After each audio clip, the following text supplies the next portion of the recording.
GCSE poetry, war and conflict, poppies and poems to compare it to. First of all, I just want to say a quick thank you to the physics and math tutor for allowing me access to their annotated poem. For the rest of the annotated poems for this collection, make sure you click on the link in the description box below. Let's begin by looking at the poem and its annotations.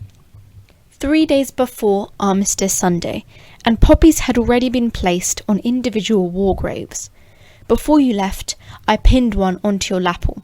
Crimped petals, spasms of paper red, disrupting a blockade of yellow bias binding around your blazer. Sellotape bandaged around my hand.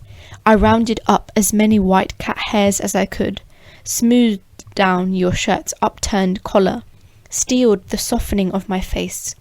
I wanted to graze my nose against the tip of your nose, play at being Eskimos like we did when you were little. I resisted the impulse to run my fingers through the gelled blackthorns of your hair. All my words flattened, rolled, turned into felt. Slowly melting, I was brave as I walked with you to the front door, threw it open, the world overflowing like a treasured chest. A split second, and you were away, intoxicated. After you'd gone, I went into your bedroom, released a songbird from its cage. Later, a single dove flew from the pear tree, and this is where it has led me. Skirting the churchyard walls, my stomach busy making tucks, darts, pleats, hatless, without a winter coat or reinforcements of scarf, gloves. On reaching the top of the hill, I traced the inscriptions of the war memorial, leaned against it like a wishbone. The dove pulled freely against the sky, an ornamental stitch. I listened, hoping to hear your playground voice catching on the wind. So, opening this poem is the use of temporal dexis, which establishes the theme of remembrance through the word armistice. Then there's quite a hefty chunk we explore, which is I pinned one onto your lapel and ends with yellow bias binding your blazer. And this is all asyndactic listing, which shows how detailed the memory is and gives us a sense of how close the narrator is to the person they're talking about. The word choice of graze implies that the memory has slightly painful connotations. The world overflowing like a treasure chest. Now this metaphor creates an image of there being an outpouring of emotion by the narrator. The poem ends with a sad metaphor.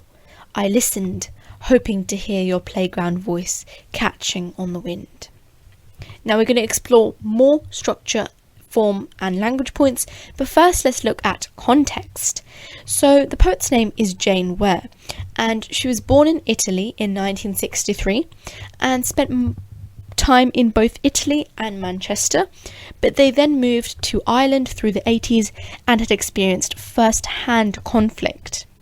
Poppies was written to portray a mother's perspective on conflict, and she said she was thinking of Wilfred Owen's mother when she was writing. So it's not actually real, like she wasn't actually a mother, but she was thinking through another person's lens. So here, language, structure and form essay points. So first of all, I wanted to talk about the title. Now the title sets the pace and the theme of the poem.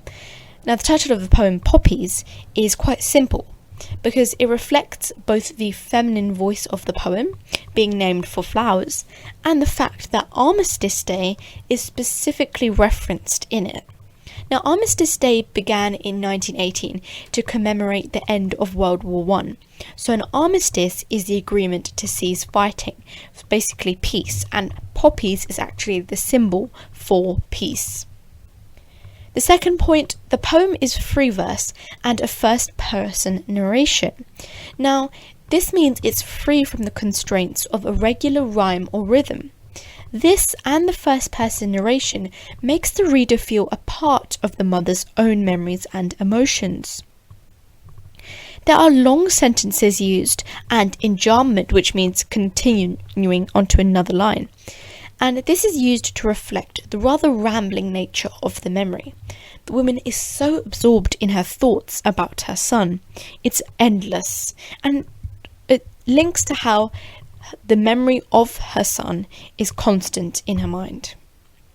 Also, talking about the line and length sentences, there's also caesura used, and this is used this time to show the woman's attempt to hold her emotions in front of her son. She must hold herself in. And this is most memorably used at steeled, the softening of my face, where you can really see the juxtaposition between steeled and softening.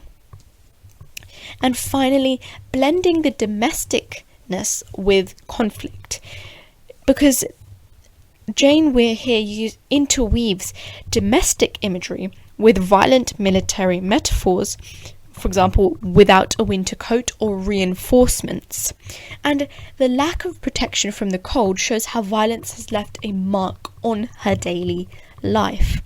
And, interweaving the domesticness with the violence talks about how it doesn't just affect the soldiers on the front line, it has a huge impact on the people that are not directly linked to the war itself. Here are two poems to compare it to, also from the War collection. So the first one being Kamikaze.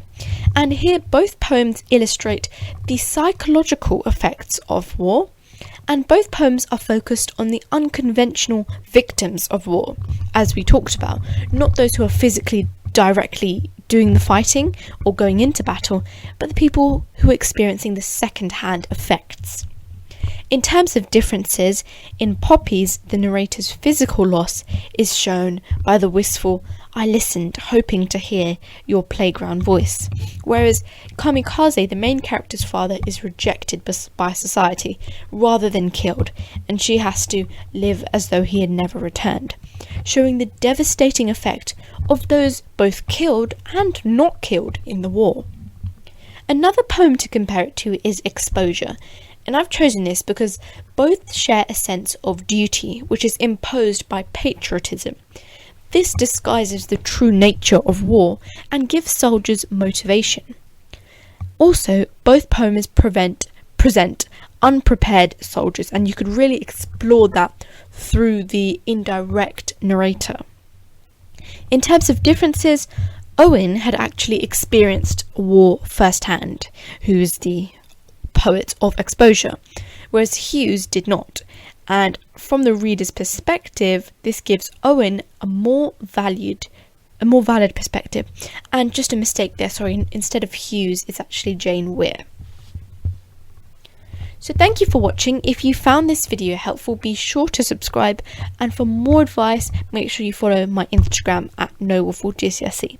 Thank you for watching, and see you soon.